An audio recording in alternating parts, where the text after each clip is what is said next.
I started grieving when I was, 12 or 14 or 17.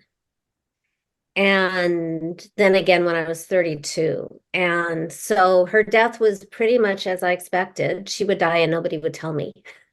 And I Wow. might find out through my aunt, which is how I found out. And I wasn't invited to the memorial. I inherited my aunt and my grandparents and my cousins. And my mom kept her, kind of cultish following, and my sister and my stepfather.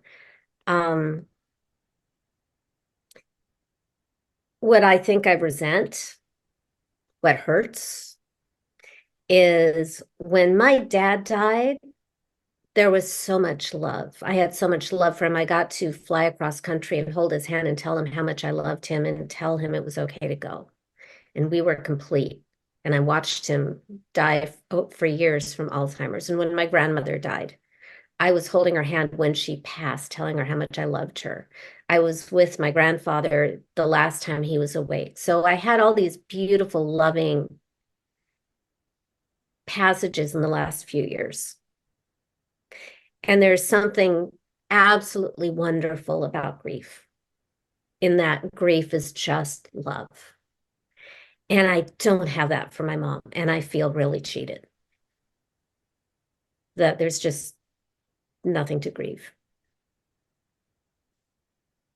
Yeah, I know So I what you find love elsewhere. And that's what I would talk about in the show. Okay. Yeah. Welcome to the Lift Oneself podcast, where we break mental health stigmas through conversations. I'm your host, Nat Nat, and we dive into topics about trauma and how it impacts the nervous system. Yet we don't just leave you there. We share insights and tools of self-care, meditation, and growth that help you be curious about your own biology. Your presence matters. Please like and subscribe to our podcast. Help our community grow. Let's get into this. Oh, and please remember to be kind to yourself.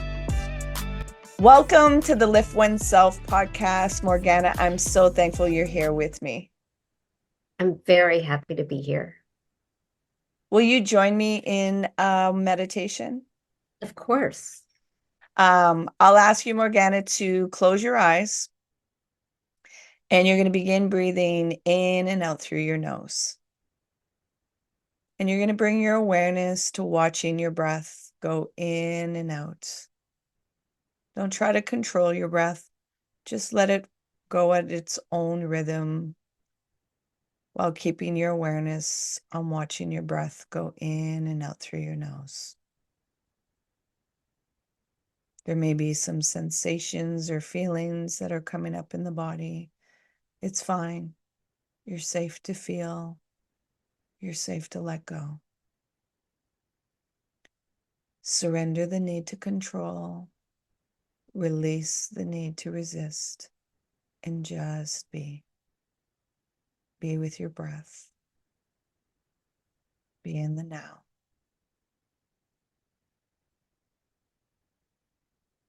Keep your awareness on your breath, dropping into your body, dropping into your breath, into the now. Dropping further into your body, just staying with your breath.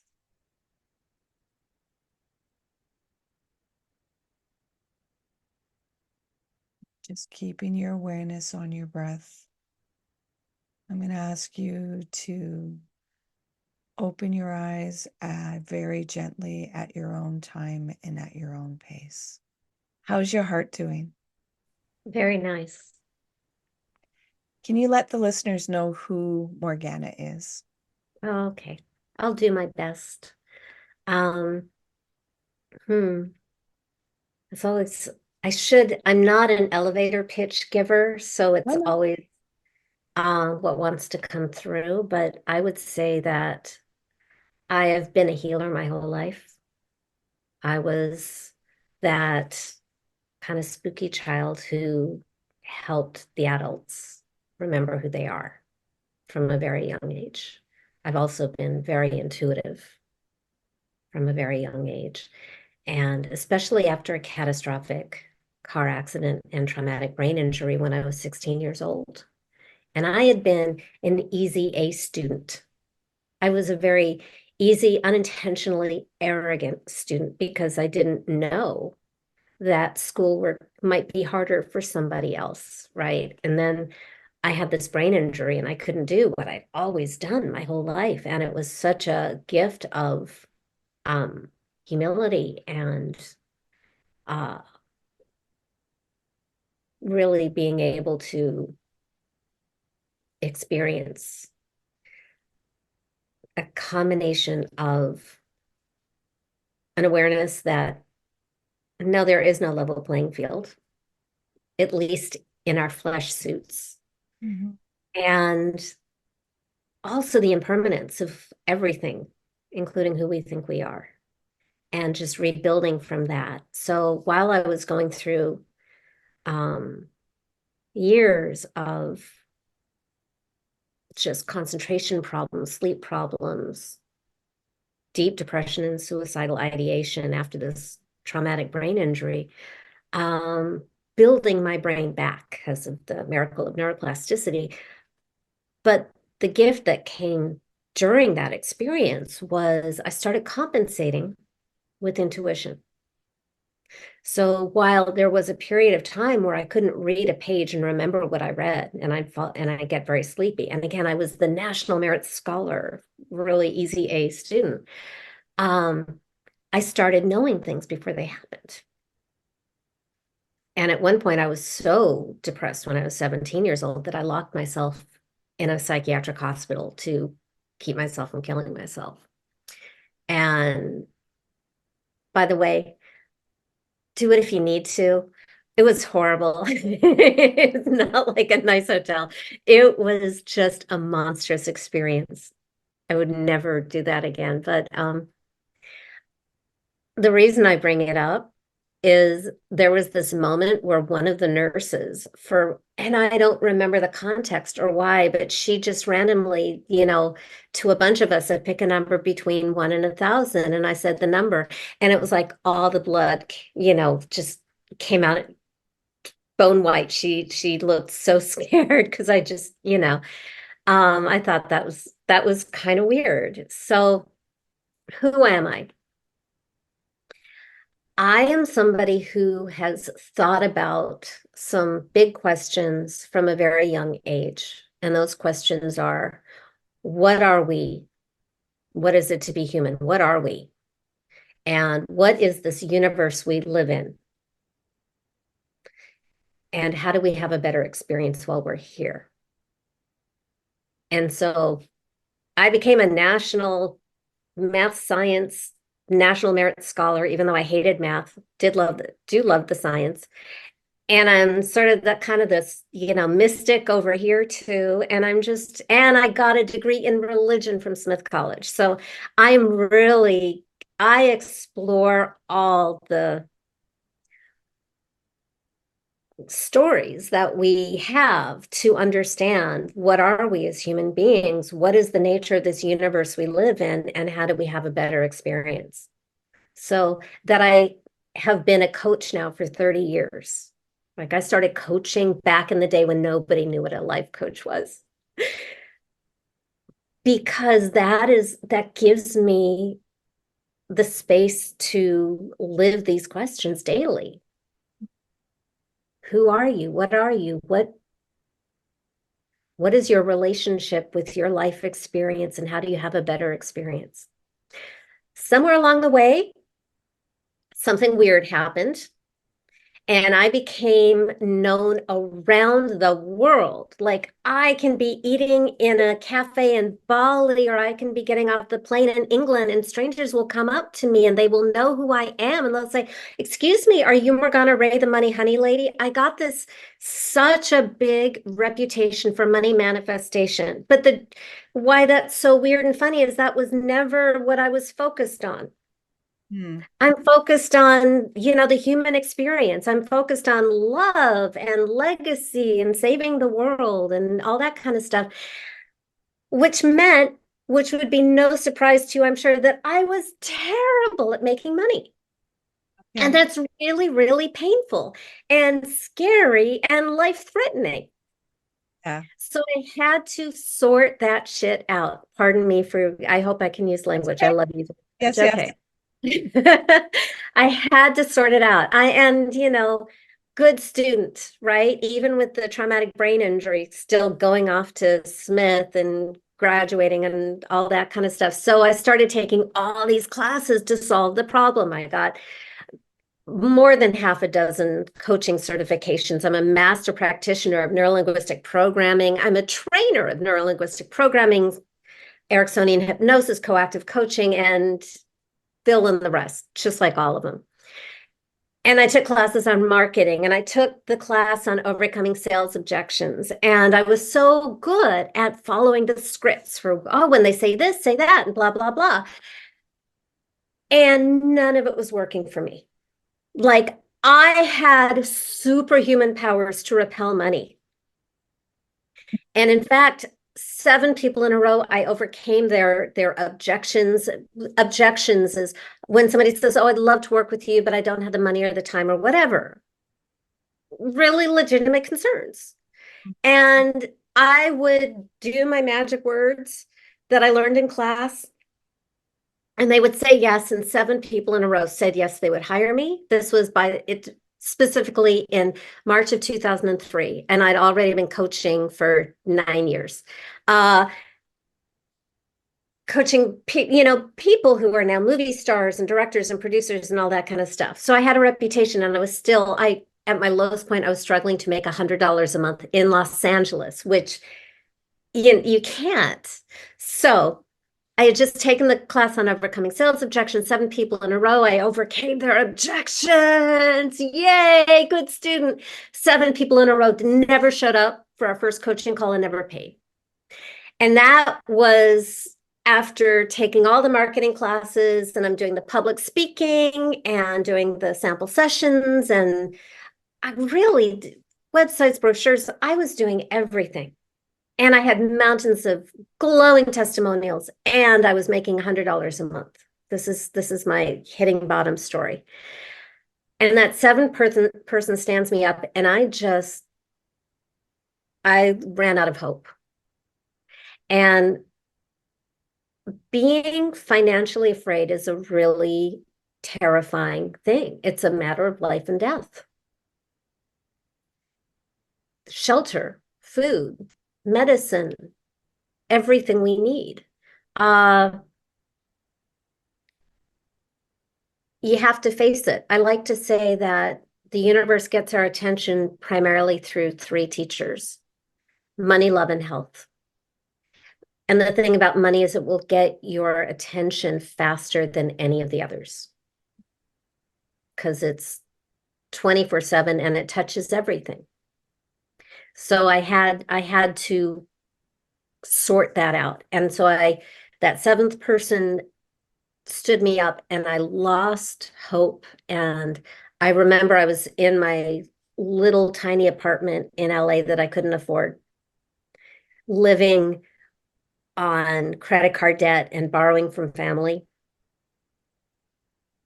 Amazing success stories for clients, but I had that horrible secret, right? Where people wanted to hire me, and somehow I would magically talk them out of working with me. And I had no idea I was doing it at the time. Mm-hmm. And so I was in this really dark place, and I remember just dragging closed the blackout shades in my bedroom and getting on my bed and just laying on the bed and wailing and crying and screaming and raging. And I just felt like the universe was cruel. That finally I knew what I was here to do, that I'd been looking for all my life. I finally knew what I was good at. I made magic things happen for people. Mm-hmm. And I healed them on the side without them even, without that even being on the agenda at the time. And I had this gift, and I couldn't make a living at it. And it just felt like the universe was sadistic and messing with me. And I've hated the universe back. And it was one of those moments where I just didn't even want to be here. And you know what that means. Mm-hmm. Yeah. By the way, this is really the only reason that I focus on money as an entry point, as a pain point. It's not all I do, but it's what I talk about because I think that especially for us heart-centered spiritual people, we would love to stay in like the higher chakras. Yeah. That's where we play. And the stuff like survival and money transaction is just like, ooh, ooh, ooh. Yeah, Yeah. I'm too spiritual for that shit. So, and we are living in bodies. We are bigger than our bodies, but we also have to respect the rules of this Human life. experience. Yeah. Yeah. So here's what happened. I'm in this really dark place and I just like scream and cry and wail and rage and terrified and angry and heartbroken and it just kind of cry myself out.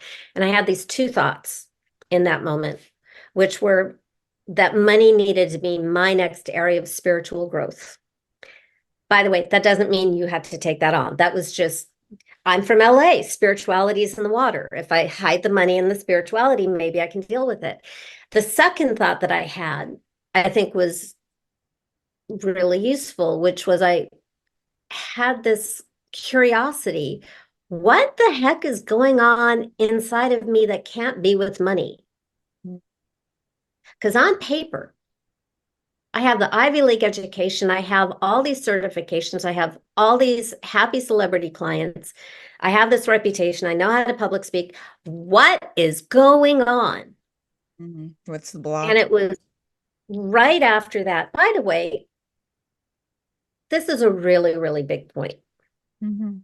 If you are doing everything you're supposed to be doing, whatever you are aspiring to, whether it's love, money, health, career, whatever it is, if you're doing all the things and you are not seeing progress and you're doing what you're supposed to be doing and you're doing it over and over again and you're taking the classes, reading the books, working with the coaches, whatever it is, and you aren't seeing it budge and you aren't getting the results that you really deserve and desire, it is my experience that this is not a mistake.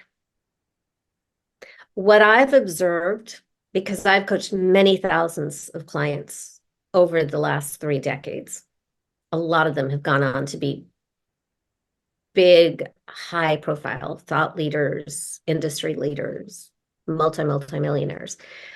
What I've observed is that change happens at the speed of safety. And if you're doing all the right stuff and you aren't getting the results and it doesn't make sense, the odds are very, very high that you are unconsciously and for very good reason, protecting yourself from what you want and even need. So you are not a loser. You are not a failure. And I don't even believe in self-sabotage because that does not logically make sense. Your prime directive is to protect the host. So if you are protecting yourself from what you want, I suggest we get really curious and find out what it is so we can make what you want safe. Again, change happens at the speed of safety. And if change isn't happening, something isn't safe yet. So back to my tale of woe.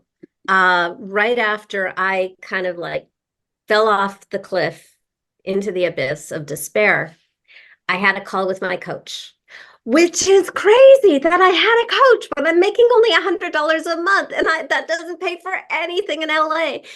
And it saved my life. Mm. I graduated from my first coaching school on the same day he did. He was a peer, but he had a house and I was making $100 a month. So we had been working together for months and I was doing everything he suggested and nothing was getting better. Not his fault. Mm-hmm. But on this call, I showed up and I was not my usual, okay, coach, throw me in. What are we going to, instead, I was just this puddle of despair, which interestingly gives your coach stuff to work with. And where I was inspired something from him that neither of us had ever seen before. And he asked me a really weird question. that changed my life. So here I am sharing all of my failure. And first he asked me about what was my history with money growing up. That's not the life-changing question, but it's a good coaching question. And when he asked me that, it occurred to me that family members hadn't spoken together to each other for decades, and fights that happened when I was a child. And I had made a decision when I was about 12 years old that money got in the way of love, and I choose love. And I didn't even notice I was making that decision at the time. But that's the funny thing about decisions that we make when we're kids. So it's like, oh, well, I guess that's why I've got a bad relationship with money. That's not what changed my relationship with money. The next question was, he said to me, if your money was a person, who would your money be? And because I was in so much pain and despair and felt like such a loser and so frustrated and frightened, when he asked me that question, I saw a person, not anybody I knew, but I saw a person as if he were, alive in the room right now. And he was this big, tall, scary biker dude, bald with the long sideburns and the white beater shirt and the tattoos. And there was just something, and nothing wrong with bikers, but this guy was just really bad. And he hated me. And he was dangerous. And I never, ever knew that I felt that way about money. Why would I feel that way about money? But I was as if we were at a live event, and I would have my eye on him 24/7 to keep distance, to protect my life. And that was my big aha light bulb moment, where suddenly my financial situation made perfect sense, because it didn't matter what I did. It did not matter what I did or how well I did it or how often I did it, because every cell in my being needed to keep a distance from this guy. And this guy was my relationship with money. And it was as if money was going to kill me. And I never knew that. And I never would have thought of that if we hadn't made it a person. It's a way of speaking to your unconscious, because the relationship is real, but we need to speak in, the language of symbols. So it became really clear that there was no way I could have money in my life if it was this guy. So I had to get rid of him, and I can talk about that later. And that created a new problem, which is, hey, look at me, I live in LA, and I just got rid of my relationship with money. So I knew that I needed a new money person before, or the monster would just come back. The biker, I call it the money monster now, but at the time, the biker. So I felt such an emptiness when I got rid of him, like as if I were a fish in water and the water was suddenly gone. And it felt really empty. And I felt like, ooh, I better fill this up really quickly with something totally different. So in that moment, I thought to myself, well, who could I want in my life so much that I'd be willing to overlook that it's money? This person would have to be so wonderful. If you've ever been in a really ugly, dirty breakup, you know how like gun shy you are. You just don't want to do that again. And I was like, oh, I don't want anything like that again. So I honestly, I don't think I even want a relationship with money, but I live in Los Angeles, and I eat and I breathe. So again, who could I want so much? And when I asked myself that question, a new person showed up in my mind's eye, just as real as the one before, but couldn't be more different. And this one was safe and loving. He also happened to be super handsome and dressed up in a tuxedo and holding a bouquet of red flowers and in love with me. They're totally different from like Mr. Money Monster rejection. This one loved me and wanted to be with me and was trustworthy and safe and shared my values and wanted to save the world too, together. And he wanted to be with me like in a really big way. And I could immediately feel myself going, I don't know how to let money be with me. That's not part of my programming. That's not part of my sense memory. I don't know how. So the cool thing is, when you make money a person, after you've gotten rid of the monster. It doesn't work until you get rid of the monster first. Because if you have this is alchemy. Alchemy, I call this whole process financial alchemy. Alchemy is the transmutation of lead into gold, which is the transmutation of lead and human experience into spiritual and material gold. But when you've got some lead and you've got some gold and you're kind of in the middle, I call that money mud, and you're just stuck and change doesn't happen there. So we want to go into the extremities, deep into the lead and then high into the gold, because that lights up your neurology and rewires your brain. That's the fun thing about having the traumatic brain injury, is that I'm fascinated with brain science. So anyway, back to the cute guy. So he wants to be with me, money, and to be fully transparent. And I told you, Nat, I told you this ahead of time, that what I'm really talking about is relationship with life. That's really all there is, relationship with life and yourself. But I find it useful to call this relationship money, because money is that area of life that needs my love and healing. Yeah. So I called this person, air quotes, money, because it's good for my spiritual growth. So he wants to be with me, kind of as in like money wanting to be with me, which freaks me the heck out. So I asked him.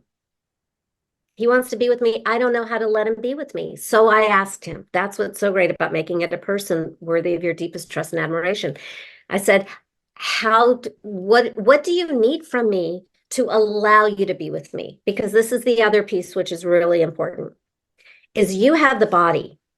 So you have all the power in this relationship. You are the gatekeeper. All those years I thought money was the gatekeeper. No, we are the gatekeeper. And I was churning money away. I was pushing money away without any conscious awareness of it, because money was so dangerous and heartbreaking and family breaking and causes wars and pollution and genocide. Money carries a lot of really dark baggage. It does. That can't be in my relationship with money. So I had to get rid of that with the monster. Now I've got this guy who is love, but I call him money. And so I said, what do you need for me to be with me? Also, this question is not, what do you need for me to love me? Love is unconditional. Presence is conditional. So what does he need? Because I have the power. What does he need to allow him in? So I asked him that question. And this first time we had the conversation, 20 something years ago, March 2021, 21 years ago, March of 2003. My, how time flies. That first conversation, he said he wanted me to love him and to stop treating him like a monster, which he was so sweet and so vulnerable. It seemed like a very reasonable request. But what would that look like? So we started kind of taking a look at, well, what does it look like when he wants to be with me? Oh, well, he brings me a client who wants to hire me. And I freak out when they say, what do you charge? I go, because I want to be spiritual. I don't want them. I was so afraid people would think that I only cared about the money. To the point that I was rejecting money. And how did that make him feel?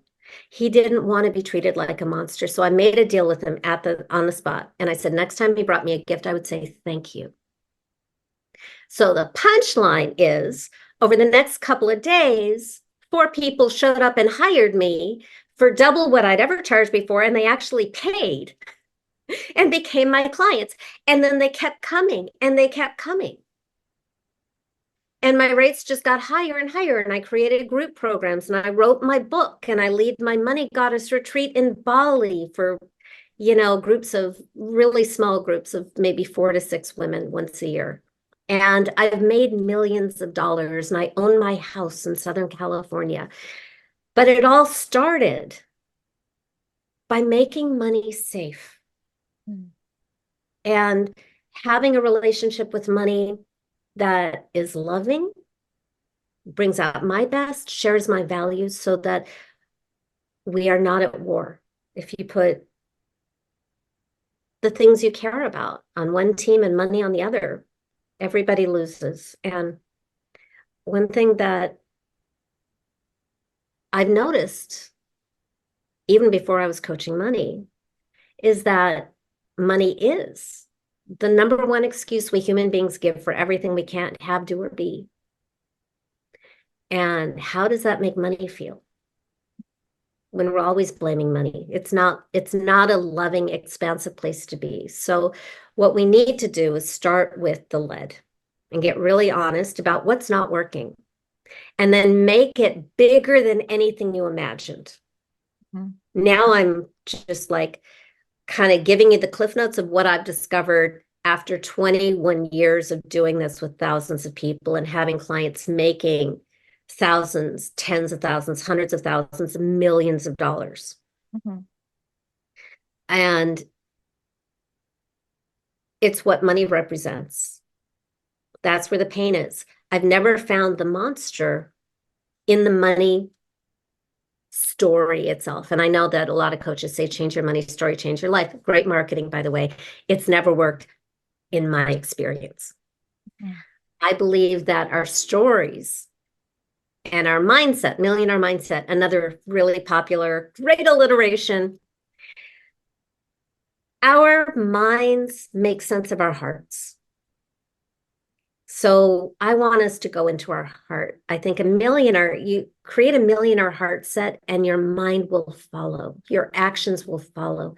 Our beliefs and our attitudes and our behavior come from our unconscious. That's like, we are the captain of the ship, our conscious mind. We were saying, let's go to Hawaii. But at the crew of the ship, which is our attitudes, beliefs, and behavior, want to go to Morocco, we're going to Morocco. It's very true. They steer the ship, right? Mm-hmm. So personifying money is a way to communicate between the conscious mind and the unconscious and get yourself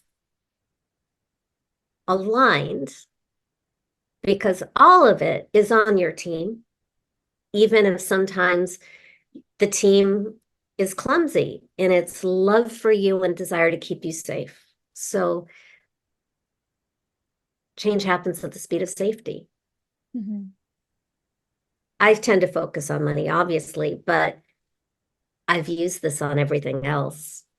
I was 45 years old in 2012, mm-hmm. Never married, still single, still heartbroken. And I had been looking for my guy since I chased Brian Patterson under the piano at his 5th birthday party, and he was the older man. And I was hearing in the back of my head when I'd hear myself speak about my journey with money and having a great relationship with money, I was starting to hear that, wow, your before story sounds like your now story with love. And I kept wanting to kind of push that away. And because I wanted to find my person, that was my bucket list. I've done everything else I wanted to do. I just want my partner. Mm-hmm. And so I finally broke down and decided to slay a love monster. Mm-hmm. And all money monsters are love monsters. There is just a very deep connection. You know, the number one root cause of all money monsters, it's always going to be in the area of love, worth, and safety. But I would say the deepest of it is all those words are kind of just different flavors of the underlying root cause of love. Am I wanted? Am I deserving? Am I loved?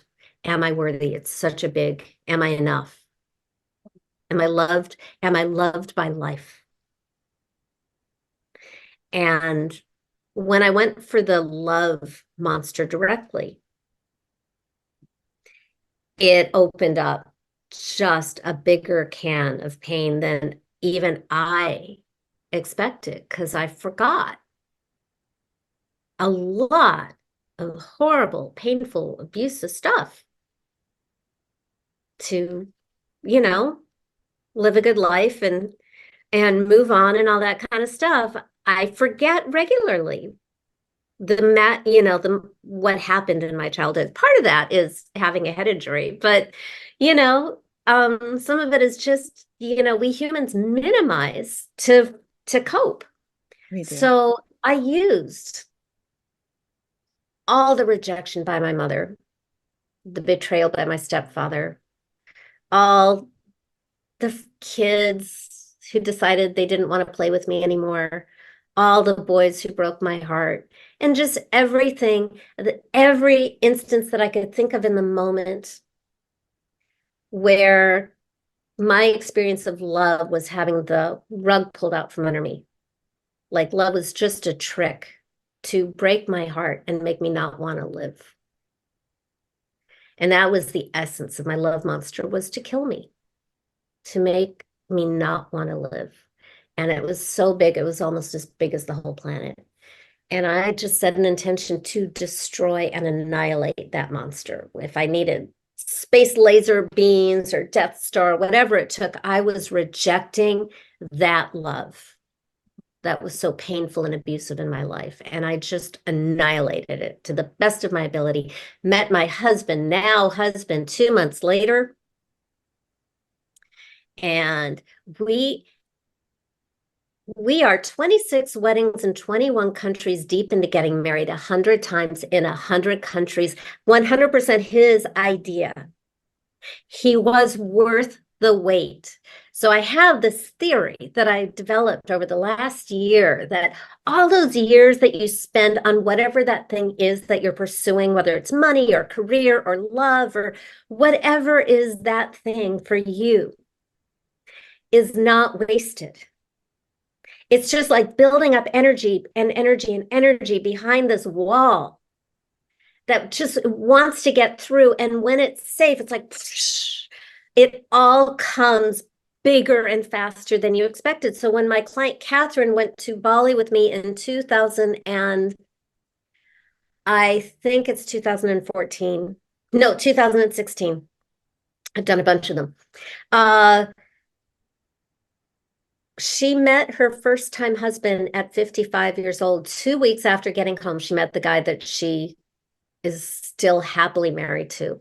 And she was a funny one because she's this very left brain genius entrepreneur, really into tech stuff. And she's at this woo goddess retreat with me, going through my 7 goddess archetypes in Bali. I think there were 8 women at her retreat. And the first thing she told me on day 1 is, I don't think I belong here, was what she said on the first day. And by day 6, she was leading us in a money goddess yoga class of her own design and negotiating this huge 7-figure,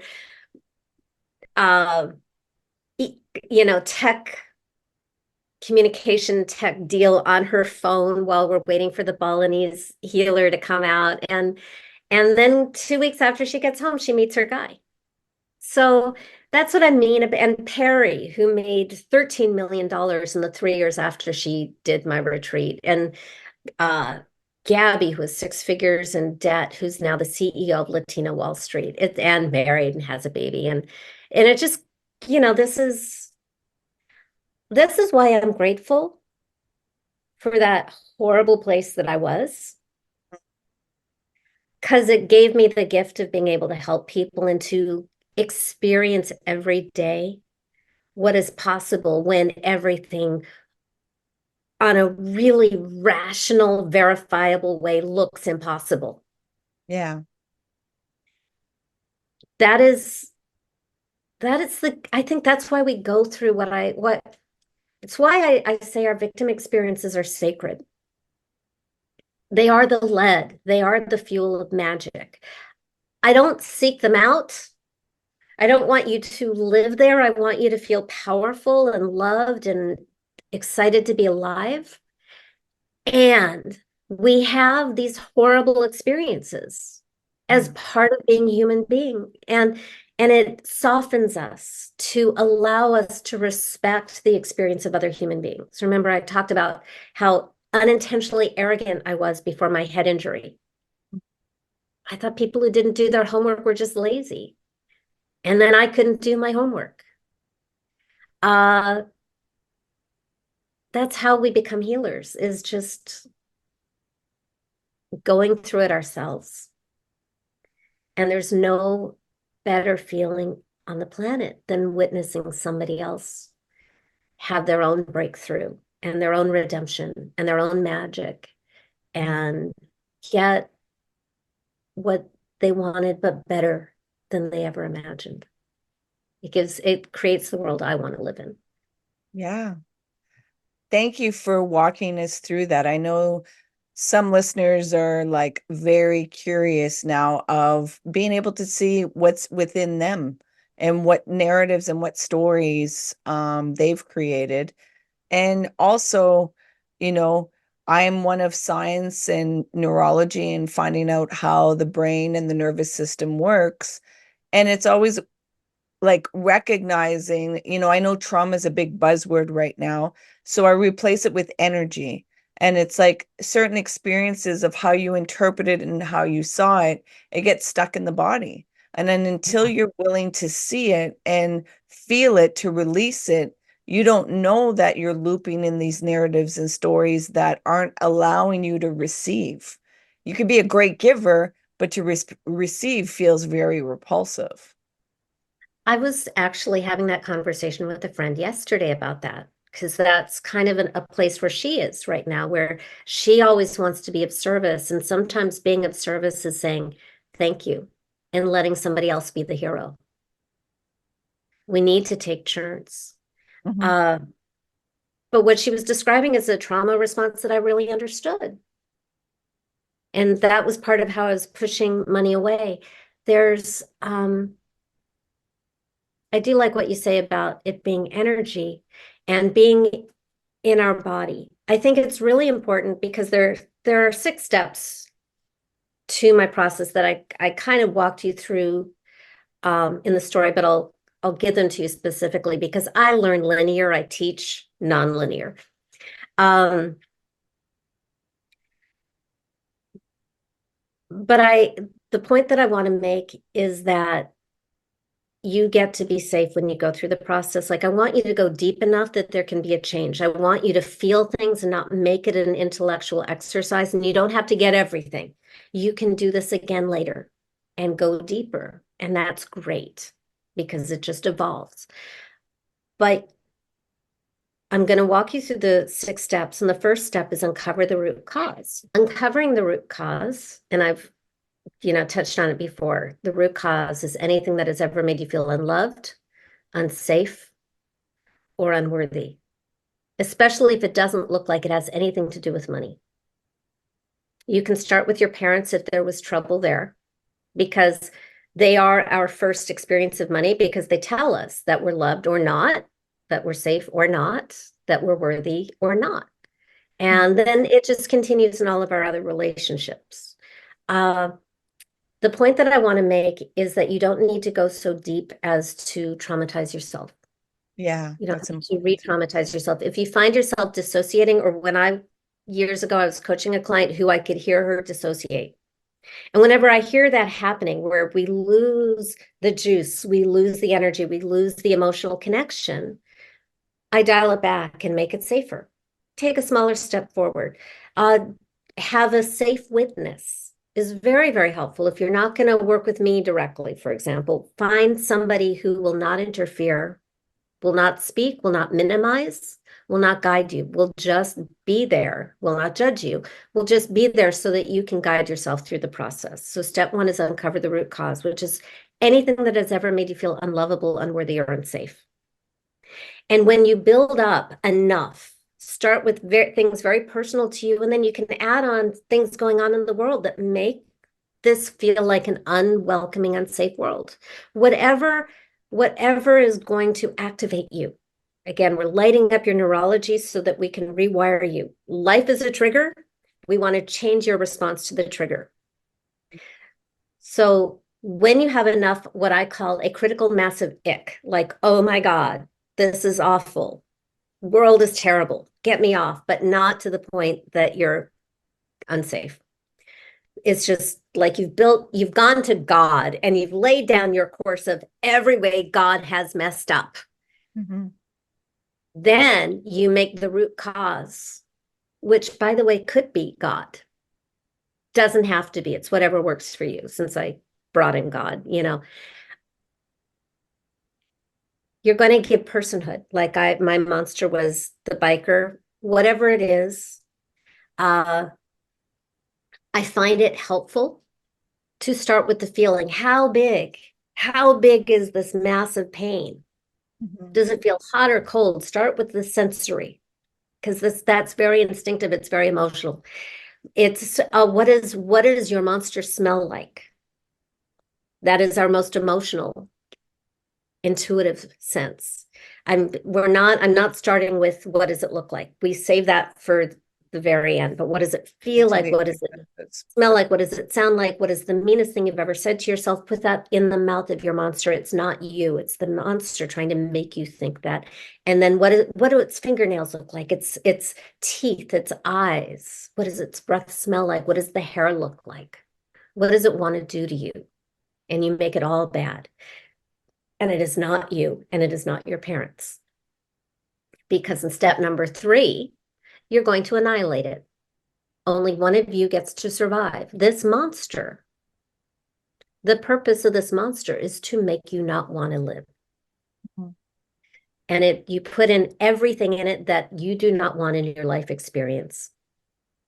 And then you rise up like a sacred holy warrior and you obliterate it. That's how you rise out of the victim experiences, that kind of heat of righteous wrath, like Kali. You slay the monster and you leave no bloody bits. There will be no monster zombie reconstitution later. So burn it, melt it, whatever you need to do until it is gone. By the way, I am such a peace loving, I don't like violent movies. And I'm like, kill, kill, kill at this point. Because it's taking your power back. You are choosing you, and you are defining what no longer is allowed to be in your life experience, setting really good boundaries. And when the monster is gone and you feel it gone, and it will feel different than anything you've experienced in your whole life, that is when you can invite in your money honey. Because when the monster is gone, all that exists is love. And you can call it money, or you can call it vitality. I have a client who we slayed her. She had a terrible illness, and we slayed that illness. And she recovered weeks later. But we slayed that specific monster, and in its place was her abundance and vitality honey. It's a mouthful, but it works for her. So you bring in your honey and you name it what you want to name it. Usually it's money honey because it rhymes, and that's what I'm known for. And that's step 4 is you meet your money honey. Step number 5 is you have a conversation. What does your money honey want you to know? I would back up for a second, back to step 4. When you meet your money honey, again, I would focus on the feeling. I have a whole way of like setting the environment to kind of really prepare you for that. But it really comes down to just step into this person's arms and feel the love. Mm-hmm. And feel safe and see, is this somebody you want? And when you feel loved and safe and this person wants to be with you, go on to step number 5, which is have the conversation. What does your money honey want you to know? What does your money honey want you to know about all those challenges that you had in the past? What does your money honey see? Because your money honey loves you more than anybody in the world, and doesn't have any of your insecurities. So you get a purer picture of what really is going on and what really went down. A bigger picture. And then, of course, you can ask your money honey. My original question is, what do you need from me to be with me? Be with me the way you want to be with me. And that's step 5. That's the conversation. Then step 6, every magical spell has ritual. there's some action that takes it out of the ethereal realm and brings it into the physical world. Action is magical, especially if you want real world results. So what action are you going to take to demonstrate to your money honey and yourself, because it really is only you, that you're committed to this new relationship? So there's some action, because when you ask your money honey, what do you need from me so that you can be with me? You're going to get answers like, I need you to love me, or I need you to relax, which is always problematic for women, or I need you to trust me, or I need you to trust yourself, or I need you to be happy. You know, there's all sorts of great answers that nobody alive can live successfully 24/7. Nobody is happy 24/7. Nobody is relaxed 24/7. Nobody even loves themselves 24/7 to the degree that we would like to imagine we could. Yeah. So let's make it easy and really chunk it down to just do one darn thing. And what I would say is, whatever that thing is that you heard so quickly in the back of your head that you pretend not to hear it, toss that out as an idea. Toss out ideas and just see what lights your money honey up like a rocket. And it doesn't have to be related to money at all. In my experience, again, done this thousands of times, and every single time I do it, it's different and I learn something new. It is my experience that the things that turn your money honey on the most, like makes your money honey happy, are the things that exalt you, that are good for you, that grow you, that respect you. Sometimes it will stretch you, and sometimes it doesn't have to stretch you. Sometimes it can just. I had a client whose money honey told her to stay home and do laundry instead of like go on a weekend trip. So she did, and she got a phone call and a $20,000 client. You know, uh, it's funny because clients always want to, you know, be like the good kid, the good student. They want to, they want to do a good job. And so I remember years back coaching somebody where she is coming up with what her money honey wants her to do. And what she said is 32 sales calls. And in that moment, I just felt the heaviness of that. Ugh. And it was like I can usually feel what their money honey feels. And her money honey was, it just felt so heavy and kind of fear-based in that moment. I'm not saying it's the wrong thing to do, but it felt like it was coming from a place of fear, and it just felt very heavy. So I said, are you sure? Check with your money honey. And she says, oh, no, yeah, no, he doesn't want to do that. And I think they came up with something a lot lighter that really reflected self-love. I actually have, it was so many years back. I don't remember what the other thing was. I just remember my reaction to that action. But I do currently have a client whose money honey wanted her to dress up in fancy lingerie. And she didn't. This is so much fun because this is like 2 weeks ago. So she didn't do it. And the month is coming to a close, and she isn't reaching, or she's struggling to reach like her sales quotas for her job. And she's getting really angry at her money honey. And she's writing to me like what to do, because she's really mad at her money honey. And I'm like guiding her into how to have a constructive fight with her money honey. And so she is telling her money honey how mad she is at him. And he points out that she said she was going to put on the sexy lingerie, and she never did. And I think the way he put it is, you want me to be all in this relationship, but you're not all in this relationship. So she put on the lingerie, and then he told her imaginary friend, there's no guy there. It's all imaginary. It's like, and put on some makeup too. And so she did. And doing that, she relaxed. And that was when the cash and all the sales poured in. I can't explain it.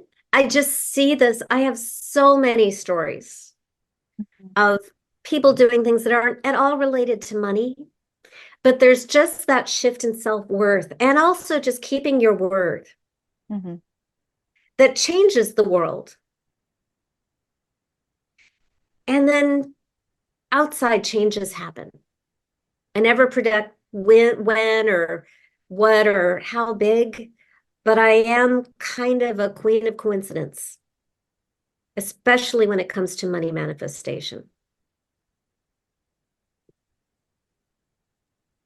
What I'm hearing you say is they could annihilate the monster and have created their money honey, yet there still can be blockages that they still always have to work at, that it's not always going to be always flowing and going their way, that there's still this work that at times that previous past behavior can show up because they're not following through with what is required, or and the integrity, like you said, keep your word.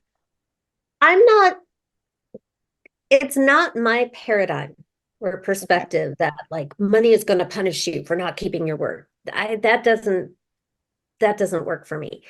What I do believe is that we are evolving human beings and we have certain maybe wounds or triggers or issues that we're here to learn. Yeah. And that medicine is actually what gives us the magic power to help others. So I have a coach friend named Michael Stratford who goes way back to like even earlier than me. And I love his kind of visual metaphor of imagine those sugar cones that you have your ice cream on, and they have that little pointy bottom, and then they just get bigger and wider as you go up. So let's say at the bottom, this is where you are in your trauma, your issue, your life lesson, whatever you want to call it. And you're there all the time. And as you develop skills and pick up lessons and just evolve, you will keep looping around to your problem, but you'll spend less time there and the loop will get bigger and bigger and bigger and bigger. So it's just like, oh, it's time to, this thing about worthiness and not being wanted. Okay, I'm good. And you can just go on a bigger journey and you spend less and less time in the problem. It's like the gym for working the muscle that you want to develop. So I don't believe that anything anybody teaches anywhere is a silver bullet and you stop evolving as soon as you do that thing, unless you die. Yeah. So There's no arrival. yeah. So my first money honey lasted me years. It was like 2003 to 2008. And then all heck broke loose in 2008 and people were losing their houses. And I had never in my adult life seen that kind of drama. And people were calling me with bigger problems than I'd ever heard. And they didn't even have a credit card. And I grew up at a time where if you had a pulse, credit card companies wanted to sign you up. And I stopped trusting money. And I had to slay a new money monster. And my new money monster was, I went from sort of boyish charm to like Clive Owen sexy was my next money honey. And he had more gravitas. And every time I slay a monster and get a new money honey, I get a new lesson. And the message I got that time was he didn't know how to be. I was focusing on such small denominations, and low hanging fruit. He didn't know how to be with numbers so small. I had to raise my rates, which is a weird, scary thing to do when you're like in the money manifestation thing, because what do I attract? I attract people who think they have no money. And I don't want to take advantage of anybody, which is why I do a podcast like this for free. And I have articles and videos because I want to be of service. And I also want to get paid really well when I work really hard with somebody and I produce really big results. So I got that new money honey. And that lasted a big long time. And then the next thing came out that, oh, The world is feeling unsafe. I think I need to slay a new monster. And so for me, it is a spiritual practice. Mm-hmm. One of my favorite clients of all time, um, a musical artist named Athena Burke. Anybody listening, Google her, find her music. It's divine, literally. And I coached her back in 2007, and she was one of those clients where she's telling me her circumstances, and I'm on the phone because back in those days we just did phones. So it's just hearing only. And I'm like freaking out because her situation sounds so dire and hopeless and scary. And my money honey in the back of my head says, shut up and because she's telling me that she slayed her monster. She's got this great money honey, and her money honey told her to hire me. And I'm going, oh my God, right? Her situation. And my money honey said, be quiet. She's an adult. Let her make her own decisions. So I let her hire me. Within 4 months, she was making tens of thousands of dollars a month, working part-time. And her mortgage was paid off, and she was going down to Miami having what she called money moons, which were these kind of spiritual honeymoons with her money honey. The reason I brought her up is because I asked her why her results were so dramatic so quickly. And we had slayed, I think, 2 or 3 monsters together, but she said that she had slayed, I think, 13 monsters in those 4 months.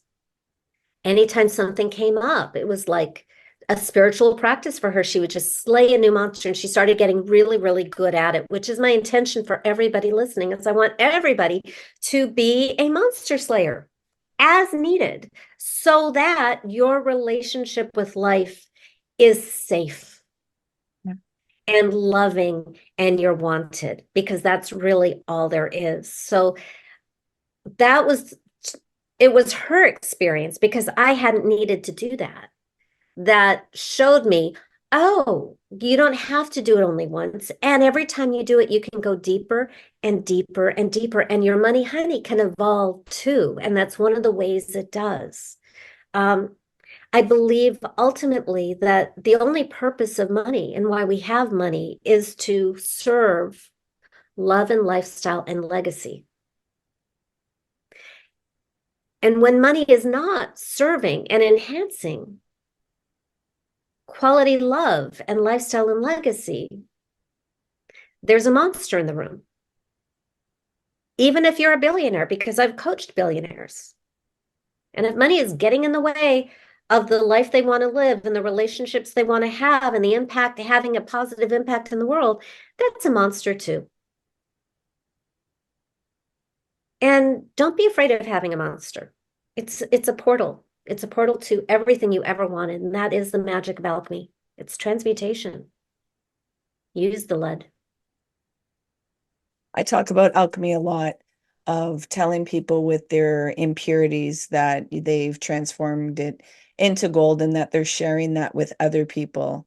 Alchemy is, I talk about it almost every day with people so that they can have that integration and acceptance of their experience, not cast it away that, oh, I don't want to think or feel these things, because it was like, well, it's part of you. It's what created you into this being right now and allows you to be a person that can, as you said, relate to people and have humility and have such empathy and deep listening and be able to relate to people. Because once you've experienced things and once you've walked a walk, you're able to hold space and witness people in such a profound way that they can be open to themselves. Because that's all our portals are. It's not in anybody else, it's within ourselves. So when people are talking about this portal, it's going within you. And so that's why, some guides will tell you, like, I can only show you the way, but I can't lead you into that way. I can only like point where the door is, but I cannot go into that door with you. That is definitely true with books and speaking like this.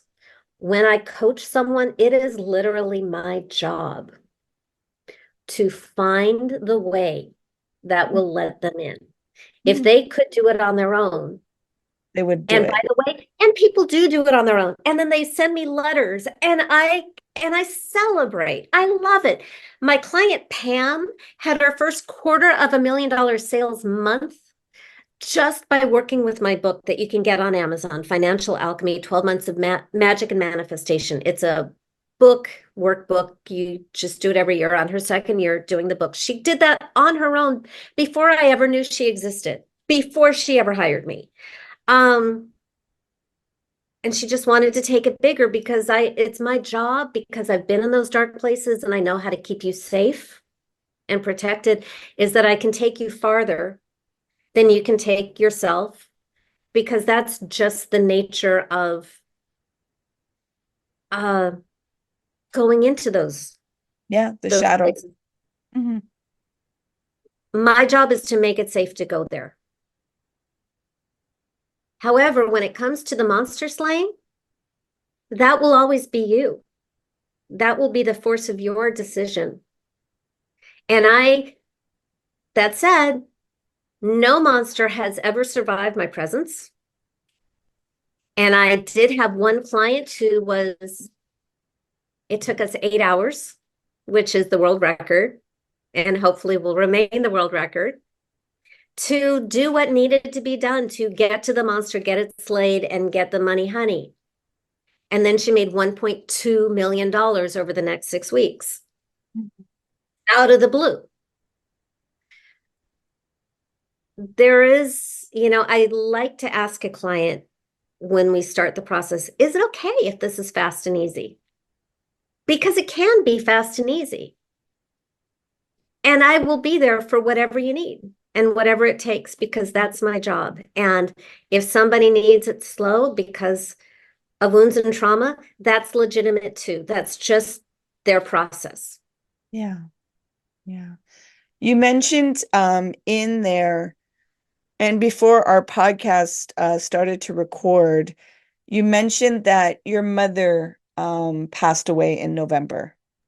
And you also Yeah. mentioned that some of that work that you had to look at was that relationship with your mother. Are you willing to talk about what that experience has been since your mother passed and what you had to work through? Yeah. Well, I think it'll probably be years of it just coming up in bubbles. Um,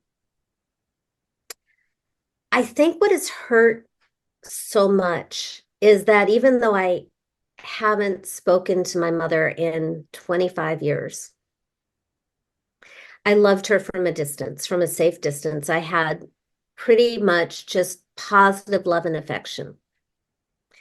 And I would hear things that I didn't give a lot of attention to, like my grandmother, who, when my mom and I split up, I inherited my grandmother and my aunt and the cousins and all that. I've always been very close with my grandmother, but I thought it was really odd several years ago when my grandmother said, your mother really hates you. And I was like, well, that's weird. Is grandma just being dramatic? Like, why would she tell me that? So I just kind of set that aside. It turns out that's true. And I didn't really grasp it until I didn't find this out until after mom died, where I found out, holy cow, every trace of like any evidence that we've ever had a relationship has been scrubbed from the internet. I cannot find any evidence anywhere that I ever had a mother or that I was ever her daughter. And I didn't expect that. Um, I think the greatest gift that I got immediately after her death was I attended some adult children about alcoholic meetings because she was an alcoholic. So I guess I qualify. Um, and somebody at my first meeting said that she was not the daughter that her mother wanted. And I thought about that and I realized, wow, I am not the daughter my mother wanted. Thank goodness. Because that would be a really high price to pay. I've learned since then that I was not the daughter my mother wanted, even when I was a baby, which is also kind of sad. So you'll never guess what I did last weekend. I slayed a monster. I slayed a monster that had all that hurt and all that like mean, predatory, mother, dangerous rejection, unwanted pain in it. Just really dramatic monster slaying. On the other side, and this is, I guess my money honey of du jour is there is the statue in Ubud and Bali of the Hindu Lord Shiva, who happened to be like the god that I loved studying in college at Smith because I was trying to break up with a boyfriend. So I was like really into the god of death and destruction, hoping that would help me break up with the guy. So there's this statue of Shiva, and this statue is smoking hot and sexy and cute and looks a lot like my husband. So that's who showed up as my new money honey, which is kind of ironic and maybe a little on the nose since mom died. But what I love about Shiva in mythology is, so I've got this little statue of Shiva and he's standing on one foot and he's dancing. He's got, all his arms in a circle around him, lots and lots of arms.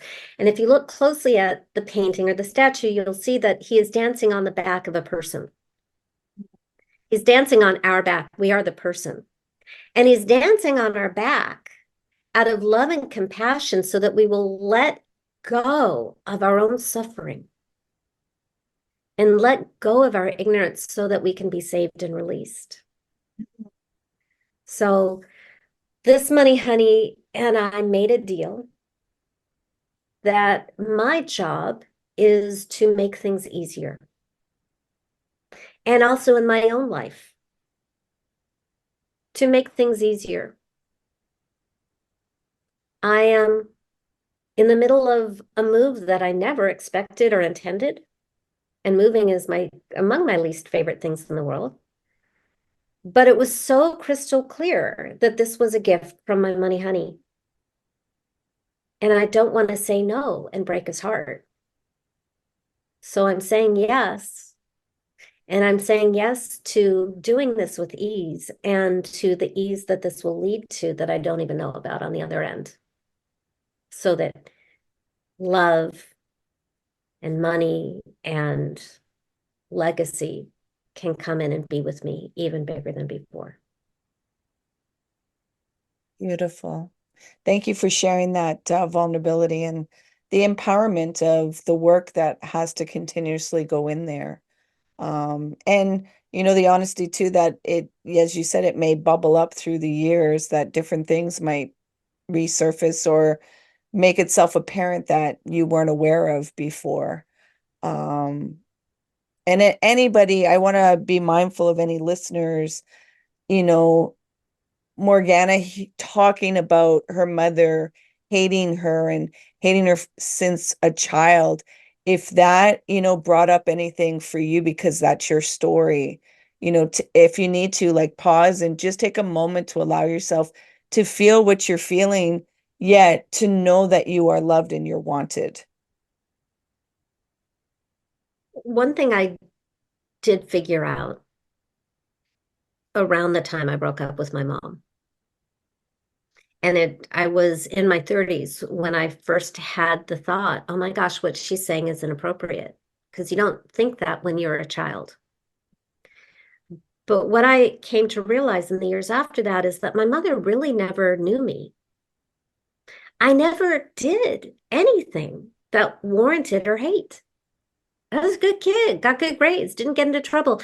Didn't matter. There was nothing I could have done. I was not the daughter my mother wanted because my mother is sick. So she doesn't even know me enough to hate me. She hates some imagination of me. Mm-hmm. And I would say that that is very likely true of the person listening who is going through something similar to that, is separate yourself from the hate fantasies projected on you. We have the families we're born to, and then we have the families we choose. I have found an overabundance. Well, there's no such thing as overabundance. I have found just a real dear abundance that I treasure of mother love from other sources. My husband's mother adores me. She's never liked anybody he's ever been with in his whole life. What are the odds? So I embrace that. I'm sure there's a lot of listeners that have been listening to this and they want to know, where can I find Morgana? So can you let the listeners know where they can find you?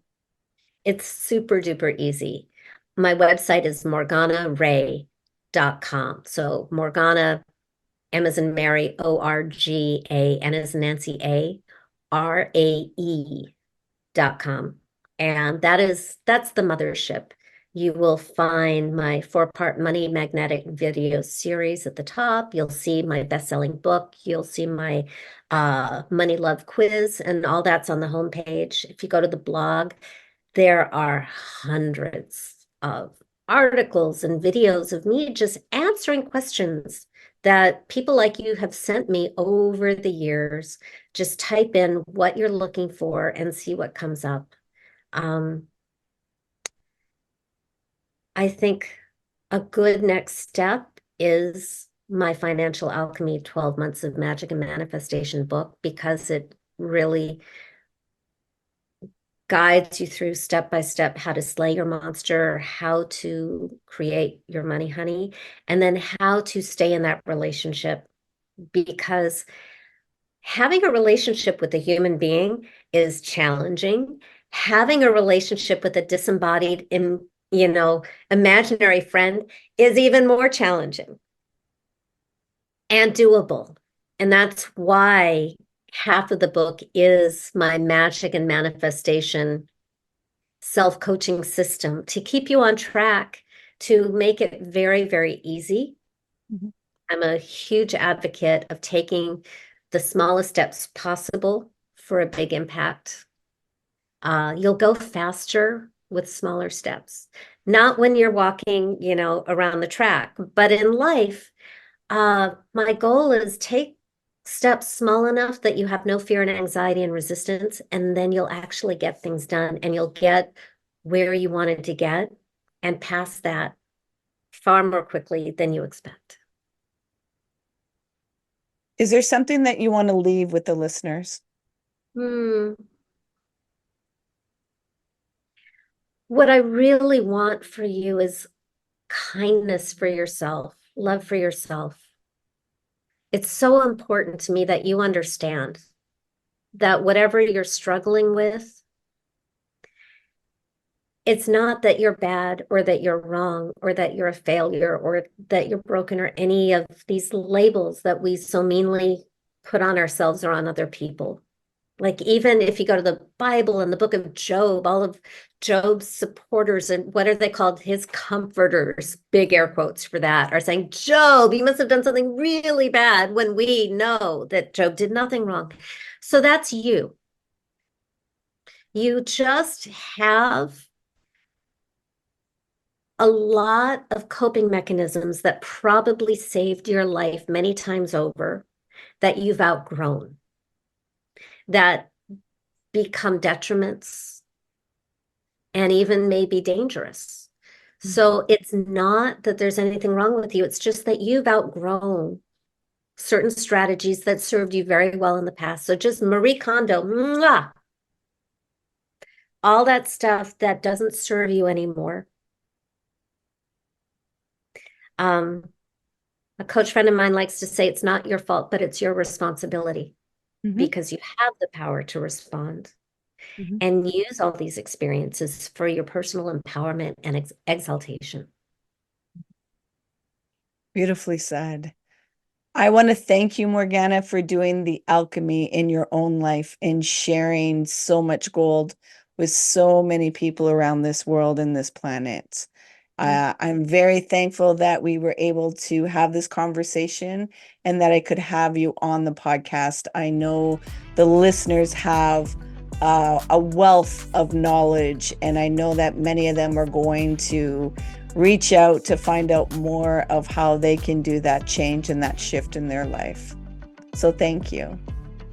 My pleasure. You're welcome. Remember to be kind to yourself. Hey, you made it all the way here. I appreciate you and your time. If you found value in this conversation, please share it out. If there was somebody that popped into your mind, take action and share it out with them. It possibly may not be them that will benefit.